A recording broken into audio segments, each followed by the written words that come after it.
All racers want more runoff area, but more runoff area means more gravel. And the more gravel there is, the more likely it becomes that someone will fall off in it. Lots of times we hear people talk about a classic high side, but every time you look at one of these accidents, it always seems that each one's a little different, and there's no such thing as a classic high side. Otherwise, you could prevent this sort of thing from happening, couldn't you? Yeah, you could. It's just one of those things, you know, things happen. The thing that I find is really strange, Richard, is that the crash may look really violent, and for sure that the rider had to get really injured, and it's not always that way. Sometimes it's one of the simplest crashes that injures a rider, breaks a leg or breaks collarbone or something like that. And it's just a twist of fate, I think it is. These that we're looking at, I think we can accurately describe as hot spots. We've touched on the subject before, but when you slide along the tarmac at 100 miles an hour with nothing between you and the outside world but a piece of leather, it must get pretty hot.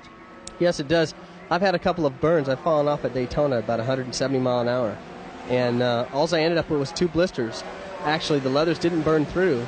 It just got so hot that it blistered my skin. I've got to ask you where? On my forearm.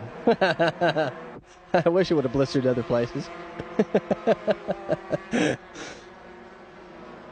And the grass and the gravel mixed up like that, it's the same thing. You slide along, and you were saying earlier that the best thing is just to relax and enjoy the ride? Yeah, for most of it, is to try to relax. Most of the guys, like I say, your minds are speeded up so fast, everything feels really slow. And although you're sliding at 100 miles an hour, you want to try to stand up as quick as possible, not only to run to your bike, but to to get off the racetrack. And it's a mistake that a lot of riders make. And when you dig your feet into the ground, it's easily break an ankle or a wrist, anything like that. Helmut Bradl here just didn't want to let go of the bars. No, you could see his hand all the way until the very end of that crash was hanging onto that handlebar. He wanted to stay on. Not always possible, as we have been seeing. See, there's another example of him trying to stand up. Kevin Schwantz has done this often enough just to let it go, hasn't he? Yes.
Fausto Gresini somewhere behind that motorcycle. It's amazing sometimes how little those riders are, because the bikes are real little and you couldn't even see him behind it. Alex Barros doing what he did so much of in 1993. Yeah, that was a shame because he was leading that one and I probably would have won it. And you know what he's thinking in Brazilian, don't you? Yeah. Ow. That must burn. Yes, it gets quite hot. Another thing, a lot of these riders that don't have a lot of experience, not just in crashing, but experience period, they tend to try to get up. They try to get up too quickly, and it ends up throwing them back down again.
This is Daryl Beatty getting off in Mugello. And watch how violent the bike is. He's just being dragged along. Now he's sliding around. Bounces a few times, rolls. Now watch the bike hit this wall. It does pick up speed once it's lost contact with the tarmac. Nice work by Beatty. Went with it to the edge of the gravel trap and then let go. Thank you very much for the ride. Exactly. Donington Park. Lovely grass, isn't it? Nice and soft looking. He doesn't think so. And this is Paul Brown. Just got his foot peg on the ground, and after that the back wheel's off the ground and you're finished, aren't you? You can see the bike just as it's going in the corner, how bad it's chattering in the rear. And that helps him get off.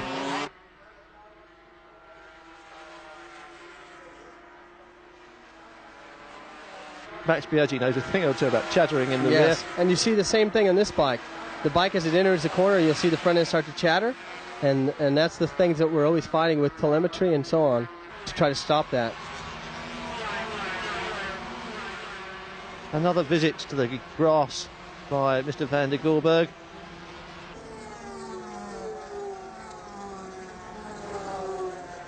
Some of these riders, just like those riders that were up ahead of this rider that fell, didn't realize how lucky they are because they can't see that there's a crash going on behind them.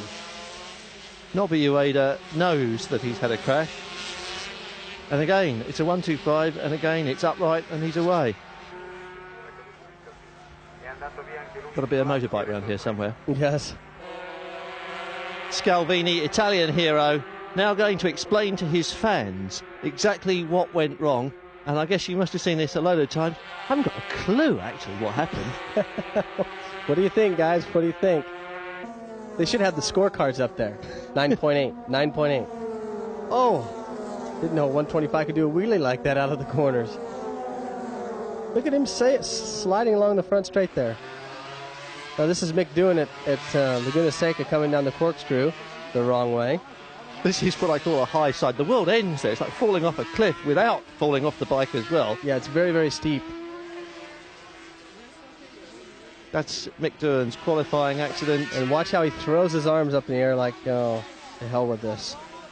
We think that there's a huge crowd of people applauding and he's saying something to them in Australian. Probably. That's Andy Stroud.